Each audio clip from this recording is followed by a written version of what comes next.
Thank you, Ken. First of all, I want to congratulate the Little League East Bank team for winning the World Series. I know there's been a lot of publicity with all that. Also, the Pedal Valves Legion team finished third in the World Series. So congratulations to those two teams as well. The biggest challenge with this team, with the boosters, is you get about 3 weeks to kind of get a group of guys together that necessarily hadn't played together, and you want to go play a tournament. And then with the timing of the tournament being in August, there's a lot of rain, so we don't have a lot of time to have scrimmages and practice games. There's really 1 or 2 semi-pro teams you can play now, and we couldn't get games with those guys.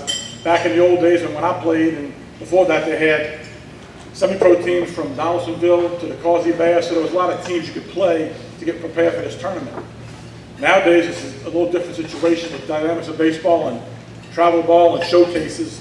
There's not a whole lot of teams that can play to get ready. Fortunately, we were able to play Pedal Valves a few times, and they prepared us pretty well because they had a nice ball club, some older guys on the team. So it's really kind of a challenge. The hardest part is we have a lot of talented players in this area, which has always been the case. Teams have always done well from this area going around the national tournaments.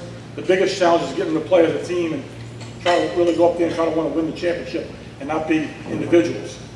So with that being said, our strength has been for the last few years, and especially this year, is our pitching. We gave up 11 runs in 6 games, 7 earned runs.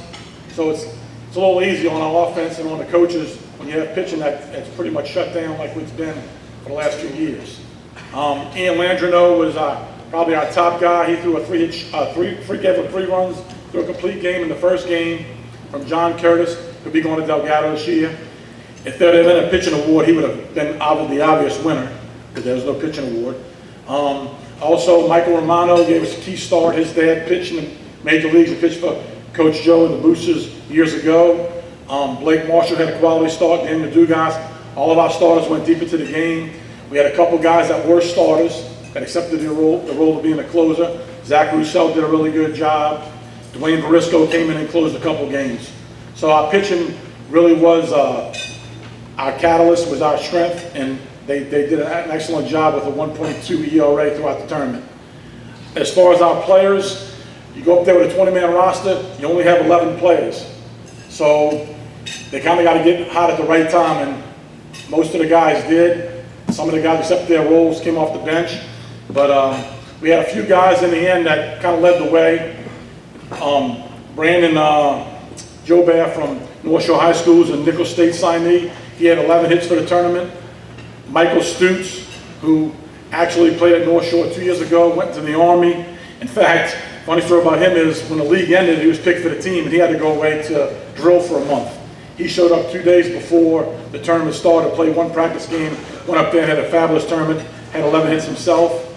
And then Grant Schultz, who ended up being the MVP with 12 hits for the tournament, who had been up there 3 years in a row, did an excellent job, made some unbelievable plays defensively at third base and shortstop. He had 12 hits for the tournament, was named MVP. So honestly, you know, these guys, I'm really proud of their efforts as a team, putting the individual stuff behind them. You know, it's tough for these guys because a lot of them are trying to get scholarships either to play at the next level. I know we had 2 guys during the summer sign with Division I schools. Grant just signed with UL Monroe, played at Delgado the last 2 years, so he's going to have a bright future in front of him. So it's kind of hard when you're trying to take care of yourself as a player and then be on a team and try to win a championship to go up there focused on that. But they really did a good job. Went up there, represented New Orleans and the Boosters and the Sherman family with on and off the field. We had no problems, which is always a concern, dealing with 21-year-old young men. Also, I'd like to thank our coaching staff. Coach Ronnie Brown, who couldn't be here today, has coached with me. We played together at Tulane for Coach Sherman 30 years ago now. And he actually couldn't make the trip this year because his dad had some medical issues right before he left, but he went for the last 3 years. I'd like to thank and congratulate him.